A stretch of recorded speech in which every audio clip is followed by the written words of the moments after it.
What's going on, Washington fans? Welcome to Taking Command with Josh Taylor here on the JTFB YouTube channel.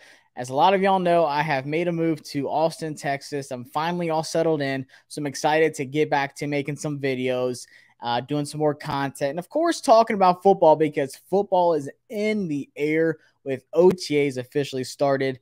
Today is the 25th. It was the third day of that phase one of OTAs. You know, they kind of broke it down into certain phases for the offseason across the NFL, not just Washington. But then they returned to OTAs on May 30th, the 31st, and June 1st. Then they have a mandatory minicamp June 6th, 7th, and 8th, and then one last day of OTAs on June 13th, kind of to impress, you know, some of these roster cut guys kind of getting their last little bit in before training camp to try to make the team as the roster cuts go down, because the season's actually pretty dang close. So excited to talk a little bit about what I've seen from OTAs so far. Just people reporting with the team, people that have been there, things that have been talked about a lot. Obviously, I'm not at OTAs this season, which sucks. This is probably my first time not making it to OTAs in, the last three seasons, I want to say. I've been at training camp every single year since I was like little, since, you know, whenever fans were allowed to come. So I think they're having training camp, it sounds like, open to the public again this year. Can't wait for that. I'm definitely going to fly in and try to make some of those. Might do the joint practices with the Ravens. But nonetheless, there's a lot to talk about already. Some good, some bad, some debatable stuff. So I'm going to start out by talking about the offense first, because obviously all eyes are on the offense with Sam Howell, Eric Bieniemy, just kind of everything getting together. So apparently Sam Howell's looked really good this year so far in the OTAs, which is no surprise to me because he looked really good at OTAs and training camp last year. And then obviously looked good, put in the work throughout the season, looked good in that final game against the Cowboys, impressed the heck out of me. You know, a lot of people know I'm a big Sam Howell fan. He's been my guy since I met him at the Senior Bowl, loved him at North Carolina. I really do think that Sam Howell has a legit chance to be a good quarterback one in this league. So I'm excited to see him progress. But he's looked good. That first day, they said he blew it out the water, only had like 4 incompletions and 3 of them were drops. And he's lit it up so far. Only had one really interception that was picked off by Percy Butler. I want to say it was like in the end zone, on like red zone drills. It's going to happen. But still, like, I'm not worried about it.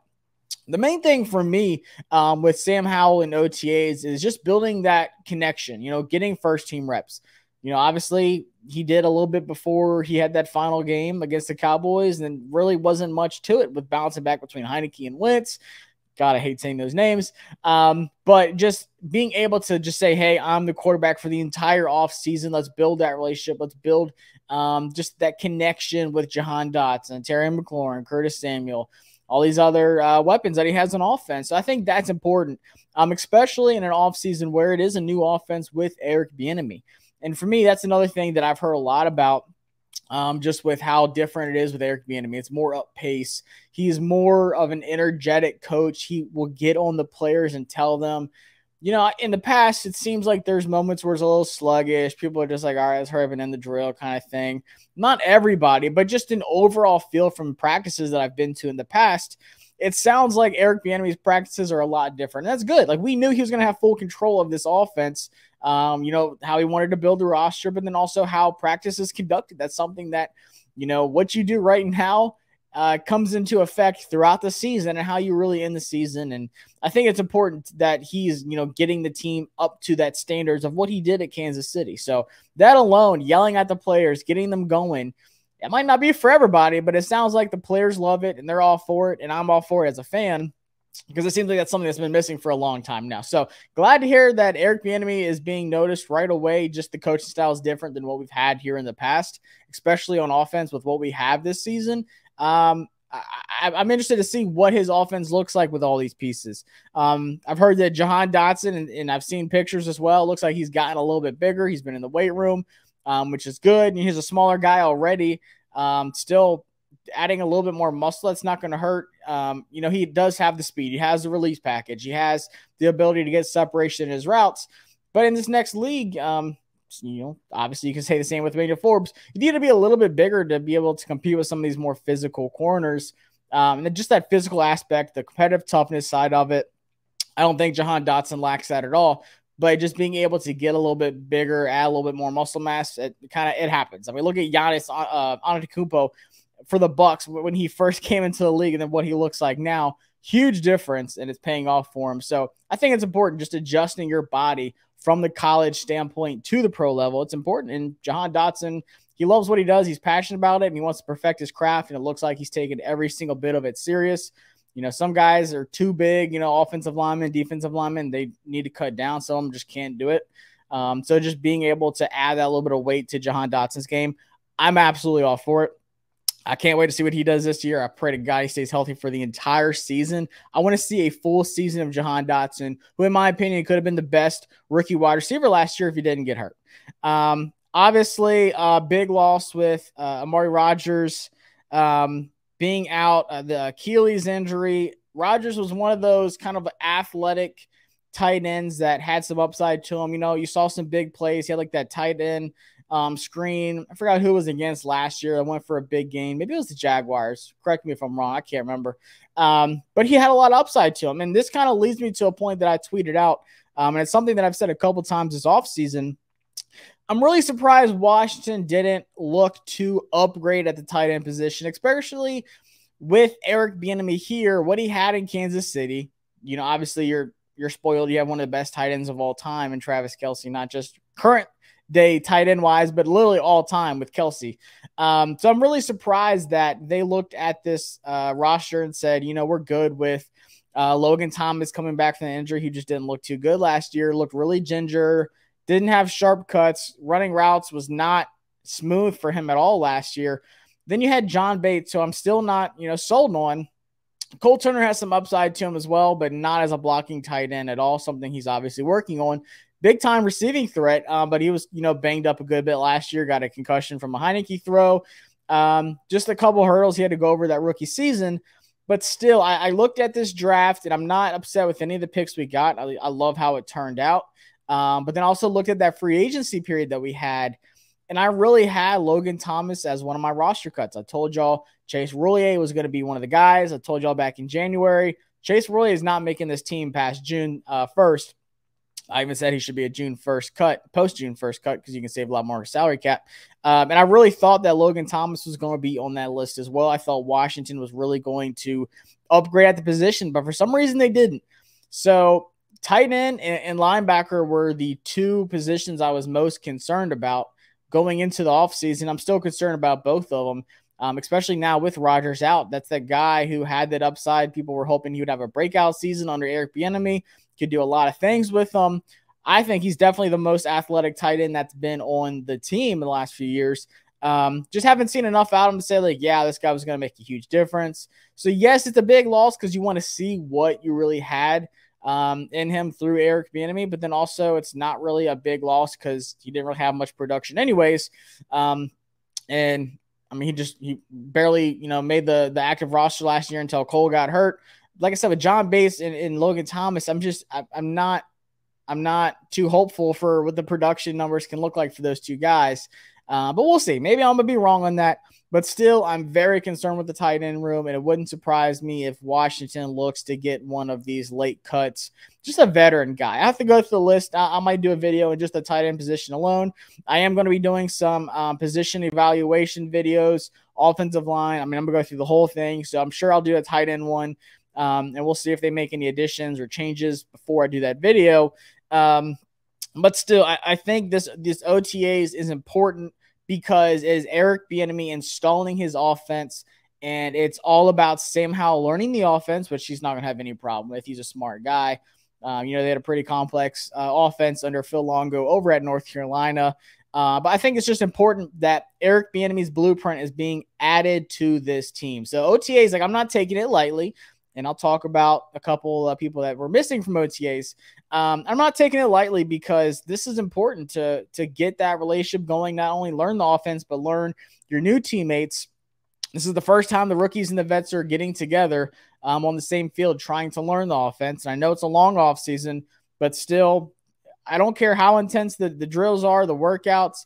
To me, this isn't like let's see how good his arm looks. Let's see what plays are being made. For me, that's more training camp. For me, OTAs is more of just mental learning, spending time with each other, building relationships, building that camaraderie with each other, That's what OTAs is for me. Same with minicamp. I'm not looking at performances and numbers and who's doing what really under a microscope until training camp. Like, yeah, I'm still watching Sam Howell. I'm still watching Emmanuel Forbes and all these guys to see how they look. But I'm not looking performance stuff until training camp hits. So I definitely want to go to training camp. I'm definitely going to fly back home for that. And then also looking at this offensive line, which I talked a little bit about, Charles Leno wasn't there. So they filled out with Cornelius Lucas over on that side. Sadiq Charles is getting the nod at left guard, which I think is interesting. Then it has Gates, newly acquired this offseason at center, who had a lot of experience at center with the Giants. And then Cosme at right guard, as we expected. And then Andrew Wiley over at right tackle. I can't wait to do that video because I have a lot of thoughts about the offensive line, how it might start, but then also how I believe that the offensive line is going to finish in the season. But right now, it looks like it's going to be Charles Leno. Sadiq Charles is getting the first nod at left guard, according to Ron Rivera. Mentioned Chris Paul as the guy behind him. And then same with Gates and Cosme and Wiley. It looks like that's going to be the first team right now, but I have a lot to say about that. So I'm going to save it for the offensive line video. So make sure you subscribe and like and come back to the channel when I do drop that video because I have a lot of interesting thoughts. And I told y'all Ricky Stromberg was my third best center in the draft this year. I tweeted it out. I said, don't be surprised if Stromberg comes to Washington in one of these middle rounds. And sure enough, he did. I like Stromberg a lot. That's all I'm going to say.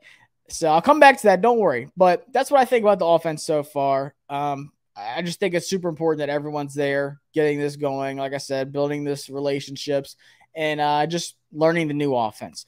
So we're on the defense. You know, talk about Charles Leno not being there, and now you have Montez Sweat and Chase Young aren't present either. Is it a big deal? To me, I'm really not too concerned about it. Like, I'm not like, oh my God, I can't believe these guys aren't here. In my honest opinion as a fan, yes, I wish they were both there. Of course, I wish they were both there. You know, both guys are due to get paid very soon. Chase Young and Montez Sweat are pretty much, in my opinion, going to be competing for that bigger deal. Obviously, we didn't pick up Chase Young's fifth-year option. That's the story. I don't think anything's tied to it. Like, this is what he's done the last few off seasons. Yeah, you could say because it was the injury. But then also, I just feel like that's Chase Young. Like, this is OTAs. He might show up for the second phase, maybe the third phase. We'll see. There's still time. He just missed the first 3 days. So I'm really not too worried about it. But, yeah, I would have loved for him to be there. But, like, really, what's different about this defense this year? Nothing really. It's not like the offense where you have Eric Bieniemy coming over and you're learning so much more. It's the same offense. Yeah, I want him to get in the groove and everything, both of them, honestly. But I'm not worried about it. But then you have Cam Curl, who's due to be paid as well. A reason why I said I don't think guys like Logan Thomas could make it past June 1st is because I think there's some money that can be spread around to a guy like Cam Curl, who is at OTAs, and he just said, hey, I'm here because I want to get to work, and I love being around this team. Like, that's what I like to hear. I go to these things, or, you know, I did when I was in Virginia. I would drive 2-3 hours because I loved being around this team. I just loved being around football, just knowing that it's getting closer.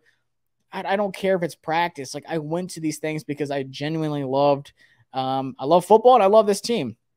So it's good to see a guy like Cam Curl Young kind of stepping up into that leader role. You know, you have the Jonathan Allen, who is the captain of the defense. He's been the guy. Yeah, Chase Young's been the face of the defense because of where he was picked and, you know, hometown guy in the area. And, you know, it's Chase Young. He was the generational talent that we drafted. But like I said, Jonathan Allen's been nothing short of professional and just a straight captain leader since he's gotten here. That's who he is. That's who John Allen is. That's who he was at Alabama, and that's who he is here at Washington. And it seems like Cam Curl's really growing into that. And, you know, I don't think it's because he is getting paid anytime soon. I see some of these rookies and some of the guys in the secondary really looking towards, you know, Cam Curl. He's a guy that's had that green dot on his helmet a lot, you know, calling plays, making adjustments, getting people in the right position. So it's good to see Cam Curl really growing. Not saying he's been immature or anything like that, but he's just growing into a leader on this defense. And then, of course, you got to talk about our first-round draft pick for this season. And that was Emmanuel Forbes out of Mississippi State, the corner, who, in my opinion, will be the starting outside corner alongside with Kendall Fuller on the other side, in my opinion. And then we'll talk a little bit about that nickel spot. But he's been fantastic so far, according to a lot of people. Quick reaction, cutting things off, just a great hips, great footwork, just really showcases his speed, but then also his just how fluid he is in coverage. And that's the thing that I loved about his game. You have the reaction of how he can cut off routes and get these interceptions. It takes a lot. Like I hate people saying like, oh, he got lucky with some of these interceptions. You've got to be in the right place at the right time. You have to put yourself in a position to get these interceptions. I think that's what Forbes did a lot of at Mississippi State. He would cut routes off of wide receivers, but he would also be in a position to where if something happened, he has a chance to get these interceptions. That wasn't just luck. I think he has a high IQ. Kind of reminds me of Kendall Fuller. I think he has a high IQ as a corner. I think Kendall Fuller is super underrated, by the way. I think Forbes just shows more of that IQ than physical. He's not like a Ramsey or some of these guys that just love to fight you at the line. Josh Norman was one of them. He would just love putting paws on you right from the jump, right off your release. He would jam you at the line, whether it's press, soft press, didn't matter. Josh Norman was putting hands on you. And sometimes it cost him a lot. Guys getting on the inside, fighting his hands, and he would miss, and he was already not squared up with the wide receiver, and it costs him a lot. So I think I really do prefer right now in today's NFL more of an off, not all the time, like I said, soft press, a little bit of off man corner that just plays smart, plays sticky, but not too physical, not getting these penalties. That's really what kills St. Juice sometimes is how physical he is and how he's sometimes a little bit grabby and he can get some of these flags. So I like what I see out of Forbes so far. He's getting interceptions. It's translating so far. Once again, I get it. It's OTAs. I'm not looking that much into it, but the fact that it's already kind of translating over is just music to my ears. Jamin Davis was out for a little bit. He had to clean up on his knee, they said. Nothing too serious, but that's good. I'm not too concerned about it. Jamin actually trains down here in Austin in the offseason. I ran into him last offseason when he was traveling here, just getting some work in. Met him at the airport, talked to him for a little bit. So I think this is a big season for him. Like he's a guy that works really hard in the offseason. I think last year he had a better season than a lot of people will give him credit for as well. There's a couple outside guys, outside of Washington media that said, hey, Jamin Davis actually wasn't bad last year. He took a pretty good, noticeable size jump when you go back and watch the games. It's just hard when you have such a liability in that other linebacker spot, which is still what concerns me this year. I don't know what we have in Barton. Depth-wise, they said Milo Eifler looked good in practice so far, made a couple big plays, but still, I'm just not too keen on the linebacker room that we have right now for Washington. So, but I'm expecting a big season out of Jamin Davis. I love Jamin. I'm a big Jamin Davis fan. People are still mad at that pick. I'm not. I think he's going to be a beast this season coming up. And then Quan Martin, my guy. I love Quan Martin's game. I told y'all once again, I mock draft him to us. I said it on Twitter. This guy is going to be all over Washington's radar. Do not be surprised if we pick him in that top 90. Whenever I was doing mock drafts, I had to give him the top 70. And, of course, that's where we went round 2. And Quan Martin's been that guy starting at that nickel spot, taking over. Talk about an upgrade from Bobby McCain, by the way. A guy who played a lot. Not saying Bobby McCain was awful. He had some really, really bad times. He seemed to play a little bit better in the slot. But going from Bobby McCain to Quan Martin, I think is just going to be fantastic. Talk about a guy that got a lot of turnovers and made big plays, forced interceptions in college in such a deep, incredibly just remarkable Illinois secondary the past season, the year before that too. I think Quan Martin's going to have a big role in his defense. I think there's a lot of things you can do with him. You can move him around. You can even put him at single high. He can play some free safety. I think he can play strong safety if he wanted to. But I think that nickel corner spot with his range, his length, and his ability to cover some of these tight ends and even some speedy wide receivers. He's got the experience. He's not some young buck. Like, he was a big-time leader on that secondary at Illinois. And I'm expecting big things out of Quan Martin. So it's been a crazy so far, obviously with the Rodgers injury. There's been some good talking about with Sam Howell and Emmanuel Forbes. So there's a lot that's been going on in OTA so far. I'm excited. It's not over yet. There's still more to come. Like I said, I'm going to be doing some position breakdowns. I'm going to call those the position evaluation videos, going through every single position on the team, obviously before everything gets going, especially training camp. Once training camp comes, I'm just going to be hitting home on some training camp videos and content, just what I see, what I notice, some kind of packages and stuff like that. So a lot of big things cooking up. New look on the YouTube page. I plan on really just hitting this home. Like I said, just finished setting everything up. Hope y'all like the setup. Still getting used to everything. Upgraded the mic, upgraded the camera, lights. I mean, everything. Hope y'all enjoy it. But it's good to be back talking football. It's good that football is actually being practiced. I won't say played yet, but football is being practiced right now. It seems like it's coming up quick, thankfully. God, I hate the offseason, just waiting for the season to start. We still have a little ways, but this really helps out with OTAs. So let me know what y'all want to see. Like I said, I'm going to talk about positions. I'm going to talk about OTAs and all the biggest news coming. Obviously, the sale of the team, which sounds like it could happen middle of July, end of July, from what I've been hearing. And everything from the league meeting sounds like end of July or beginning of August before the preseason games is the timetable for the team sale, by the way. But let me know what y'all want to see on the channel. I'm down for anything. I'm probably still going to be doing some breakdowns of these draft picks and stuff. Things got crazy with the moves. So I apologize for the lack of videos the last 2 weeks or so. Y'all blew up the video with the undrafted free agents. That's almost at 10K, which is wild. So like I said, I plan on just going ham on this channel the next few weeks before the season starts and just really taking off with this stuff. So appreciate the support. Hit that subscribe button if you haven't already, and I will see y'all next time here on the JTFB YouTube channel. Peace.